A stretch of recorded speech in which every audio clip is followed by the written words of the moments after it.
First and first, Joe, how are you? I'm doing well, thank you very much. Yeah, Thorn just got back from Bali after a little Okay. time away. So last night we had like our first kind of band dinner in a while. So yeah, definitely good to be reunited again and rolling into the album release. It's exciting. Yeah, that's good to hear. And before we jump into the album, I'd like to talk about kind of where you are now, because you're in Amsterdam, which is where we are as a company based.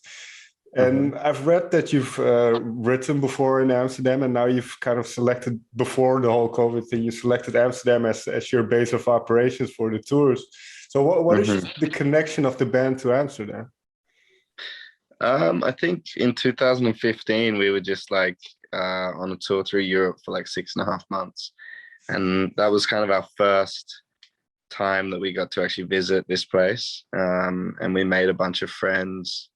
We just really loved the place, and we found that we often were like crossing between the UK and Europe, and would always like swing through the Netherlands because we just like loved the culture and the vibe.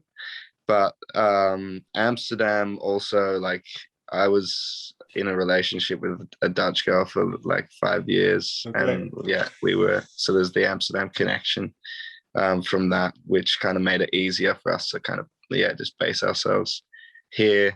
And it's also very central in Europe, so like it's felt like the right move to be here.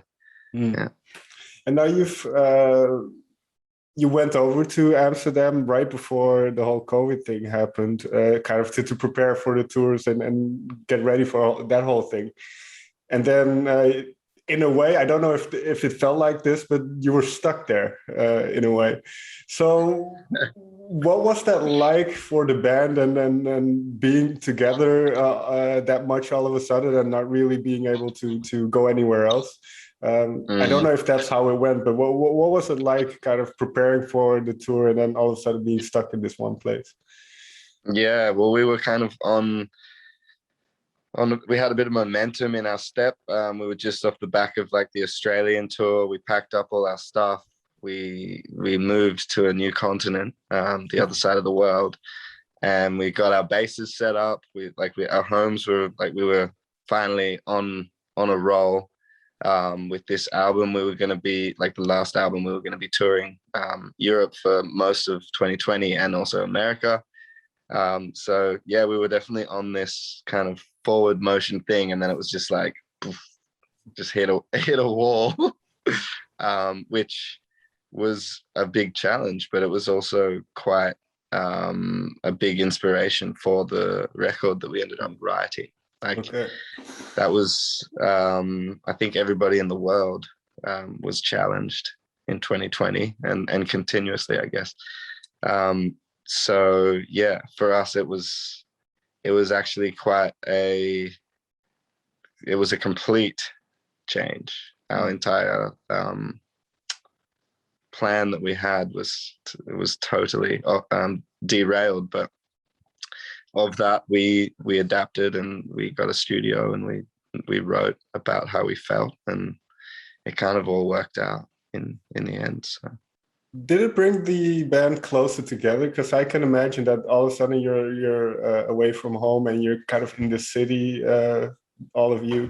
Did it bring you guys closer together, especially because there was not much else to do than work on music? definitely, yeah, I think we were fortunate because we got like this really nice studio out east, and yeah, we basically just locked ourselves in there for like 6 months, 8 months. There was nothing else to do, no distractions. So the best part of the day was like getting on your bike and riding to the studio, and then getting amongst it. Like that's what we got into the routine of doing, instead of being distracted with, oh, we got to play this show next week or this or that. It was purely just creation and production and recording and mixing and mastering. Like, we could really dive in as a team and focus in. And so I think that gave us something to grab onto in this chaotic world that's like everything I think a lot of people have felt like there's not much to kind of hold them on the ground. And for us, this process kept us very grounded and unified, and really it was a healing process, because we were able to understand what we were going through by expressing it collectively in our music together. So yeah. And the interesting thing about the way your music is, that I find, is that the music reflects both the lyrics and vice versa. It's kind of it fits the story, so to say. So was it a long experimentation process to get the sound of what eventually became the album? To be honest, I think the sound started to emerge really quickly because we bought a bunch of like instruments that we wanted to experiment with, and that played into where the sound ended up. I think when we were experimenting, the songs kind of quite quickly fell into this sound based on what we were using in the process. That like we kind of expanded that collection of ingredients and just adapted it into different formats. But I think that each song definitely took time. It took time to find ideas and really like dig into the feelings of everything, and also just to learn how to use the new synths that we had and like pull the sounds that we wanted to pull. And so yeah, it did take time, but at the same time, I think the concepts were quite quickly there. It just took time to like refine everything and cohesify it all as like one body of work. In terms of the themes and kind of the what you talk about on the album, then was that something that you've discussed amongst the band, alongside your band members, kind of talking about what you were going through, what this kind of new this situation of the world made you feel, and all that? Because there are some very interesting things you talk about on the album. Yeah, I think I don't even think we actually had these discussions. I think it was more just naturally there. Like I would often come up with lyrical concepts, and the guys just intuitively would kind of pick up on the direction and respond with their musical contributions that kind of helped me relay that. We didn't actually have necessarily conscious discussions about that, but I think intuitively we kind of locked on to what each other was feeling and found that naturally. Yeah. What was most of the inspiration for you then? Because it feels, maybe I'm wrong, but it feels like it's quite reflective, the lyrics, and somewhat looking inward. So where did you? What was the starting point for your? How would you put it? Where your inspiration came from? Well, various places. I think there was definitely a period of introversion. Definitely, some of the songs are very personal and inward. But I think towards like through that process, like sort of midway through the creative process, we decided that we wanted to call the album A Force Majeure, based on the situation we were in. A force majeure is like a clause on an insurance contract that like voids anything. It's like a superior force, something that's unpredictable and out of our hands. So that's basically where we started to kind of go. And I went through like the internal transformations and then started to realize that we needed to actually think about the bigger picture transformations, and kind of face the fact that society is going through the same pain that we are all individually, and like process that pain and transform into something like a better version, a more efficient version of what we had. And so it's that kind of shifting of a paradigm, just the reminders that the technologies we're using they're a double-edged sword. So we can't just get lost in our phones. For example, the song Put Down Your Phone is kind of an observation of how these things that we hold in our hand can help distract us from the things that are actually more important in life. Could be the person next to us who we're spending our days next to, but we're not actually with them because we're in our own universes. So yeah, there's definitely some bigger picture stuff that I was trying to like kind of encourage conversation around those things and help everybody come to terms with the fact that we're not, like right now we're divided by social media and by manipulation tactics and by algorithms. Sure. And I think that we need to remember that we're actually on the same side and we have the same problems, and there's very little that we actually disagree on other than like details. Sure. And the details we should discuss, but we shouldn't be so quick to be angry towards each other. And yeah, I guess that was kind of the real heartfelt bigger picture message that we were trying to portray in the writing process. Yeah, you mentioned the word transformation and this notion of a paradigm shift. Now, is this where, and I had to Google the word because I didn't know what it meant, but metanoia, is that where that idea comes from, that concept? Well, metanoia is actually, it was written, the lyrics were written by Asha. It was a very personal song for her. She's the feature vocalist. We did help her refine some of the components, but for her it was a very personal story. But I believe the name Metanoia was named by Thorn, and he would have been exactly taking into consideration the theme of the album, and he was the kind of executive producer on that track. So I can't fully give context to where him and Asha kind of started with the ideas, but it was definitely like for her an internal transformation, because she went through a very sad occurrence in her life. She lost someone, and I believe that through that process she felt transformation and like a light at the end of the tunnel. So yeah. For you personally, then, is there a song on the album that's because you mentioned earlier that there was some personal introspection early on for you? Is there one that sticks out for you in that regard?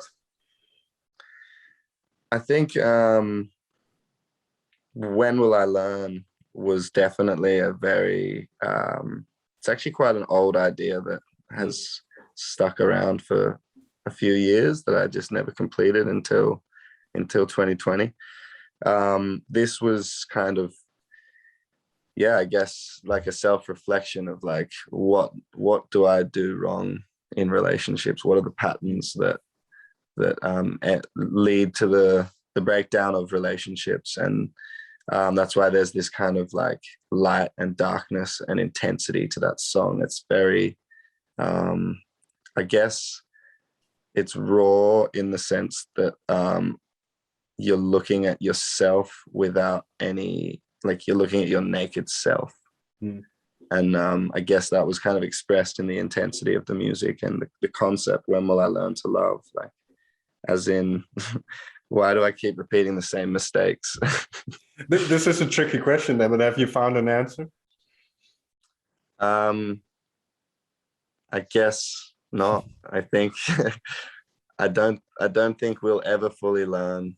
I think we'll always make mistakes, and we can always strive to improve on the mistakes. But that's the beauty of being human, is that we're imperfect, and we may learn, but we'll never stop learning, I guess, is the point. And now you mentioned kind of the dynamics in the song to kind of illustrate what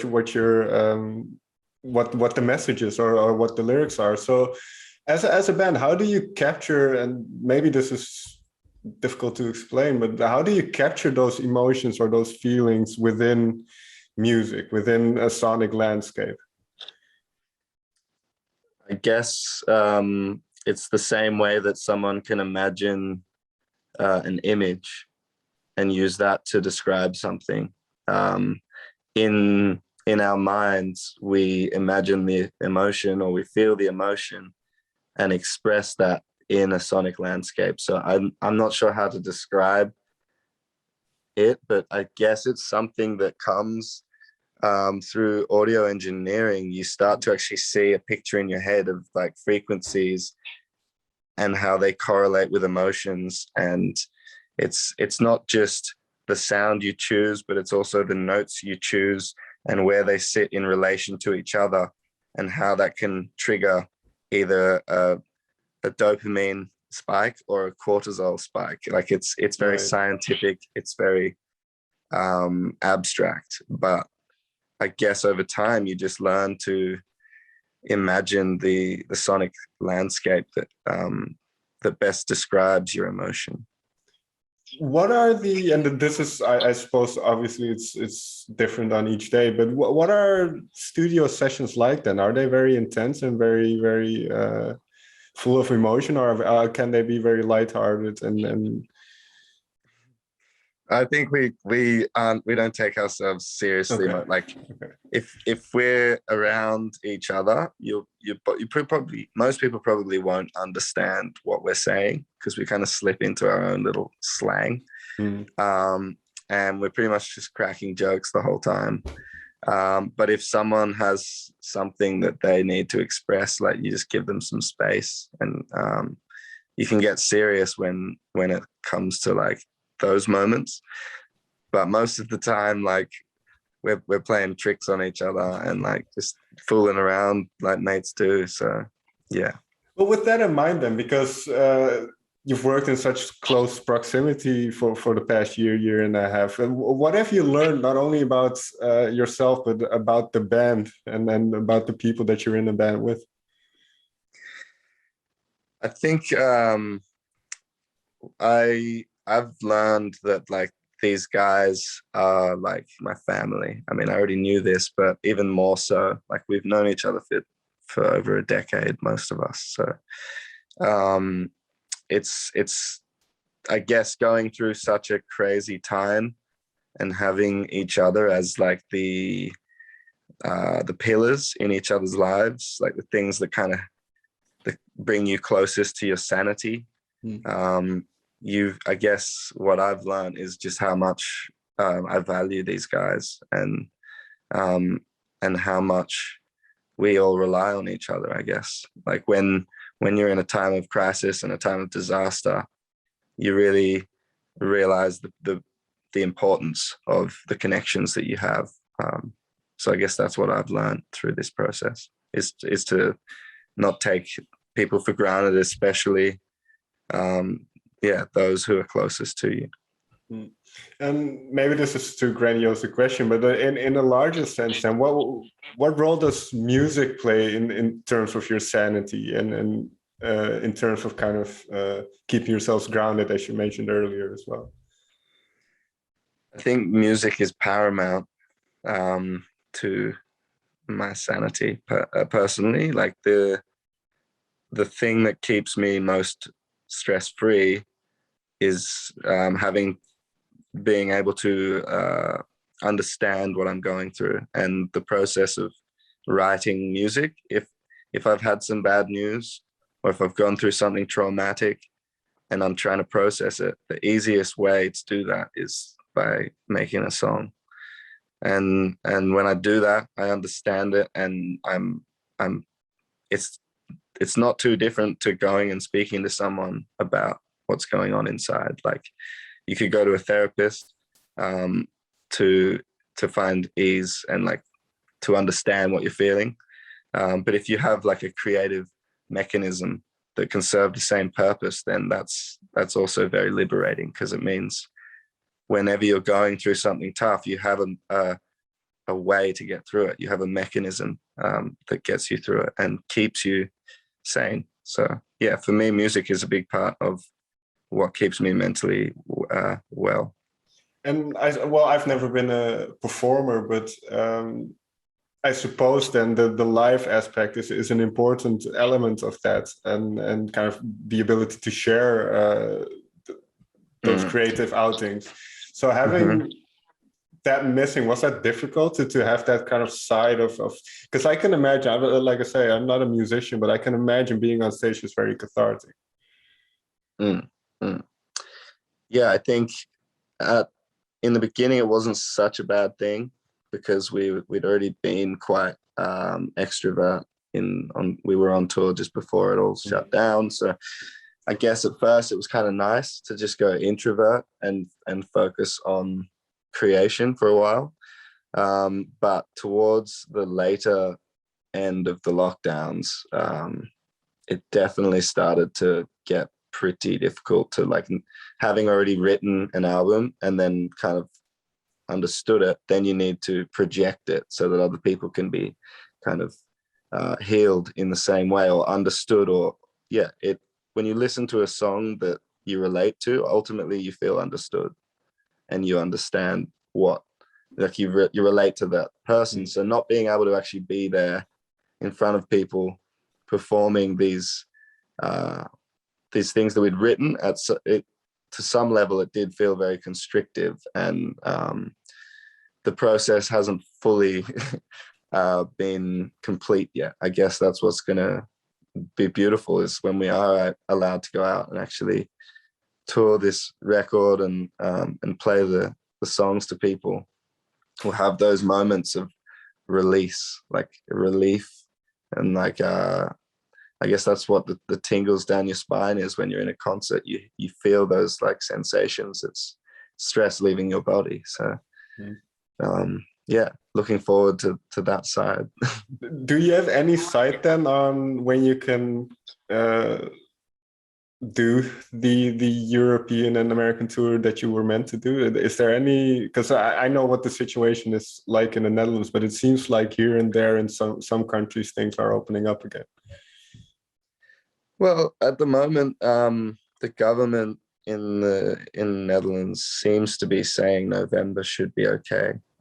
So we still have our shows announced and booked for November around Europe, and we're going to do as many of them as we're allowed to. It depends on which countries let us do what, but we're definitely at this point moving full steam ahead with every intention to go and play those shows. And yeah, the Australian and the US tours are still contingent on a few factors, but yeah, we're definitely going to be announcing more info on everything as things evolve. Yeah. Right. Last question then. Have you been, because I have a friend here in Australia, an Australian friend here in the Netherlands, and he hasn't been back home for years now, partly because of this whole COVID thing. Have you been able to go back home? No, we've been here the whole time. I have had a couple of friends who've gone back home, one of which has come back since.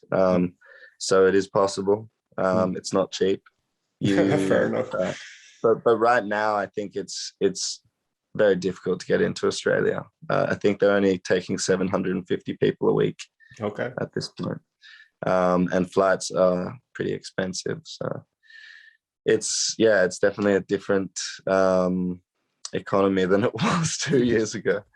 Yeah, because it felt like, and this might be again speculation on my part, but why won't you wait? Is kind of that the idea of long distances, and so that reminded me of that friend and the kind of the situation you're in as well. Mm-hmm.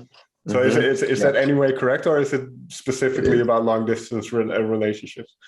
It was about long distance in relationships, but like it became particularly relevant when we were finishing the track off. It's weird. Sometimes you make songs that over time become more relevant. And it's a strange thing that I've always noticed, is sometimes you almost like make premonitions accidentally with the things that you write. Even before the line referring to like a virus right in that song was a line that was written before the pandemic even started. So like it's weird how these things sometimes just find their way into a song even before you knew that it was relevant. Like, yeah. Yeah, that's very interesting how that works. Well, I hope that you get to go back home very soon and that you get to be on stage very soon as well. So yeah, let's hope for the best. We don't know what's going to happen, but let's just hope for the best. And Yeah. Joe, thank you so much for taking the time and to talk with me. Thanks so much for having me, man. Thank you. Enjoy.